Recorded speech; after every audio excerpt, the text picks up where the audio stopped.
Lalu kau orang surat awang, Wang, you punya kereta buruk lah. Jual scrap car punya harga lah. Okey loh, hari ini I ada satu kereta. Mau jual scrap car punya harga. You berani beli ke tak berani beli? You tengok. Ini yang customer dia minta awang tolong scrap punya. Okay, so kereta condition kalau scrap lah, dia memang teruk sikit lah. Okay. Sport rim semua ada punya. So ini kereta dia cakap dia mau jual 1,000.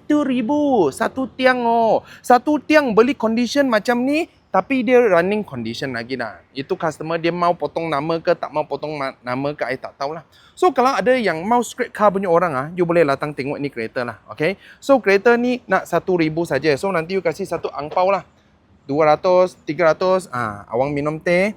So kereta ni you mau cabut pergi buat spare part ke apa ke, semua tak ada masalah. Dia yang running condition punya. Kalau you nak beli ni kereta, tak mau potong nama, nak pakai dekat taman-taman ke, kampung-kampung ke, dalam hutan ke, tak tahulah. You punya pandai. You berani beli, lain lah.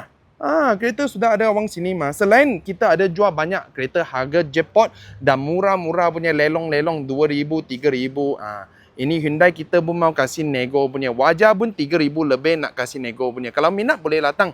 Cari kita lah. Kita dekat Pandan Auto City belakang Shell. Inilah, ini kita punya tempat.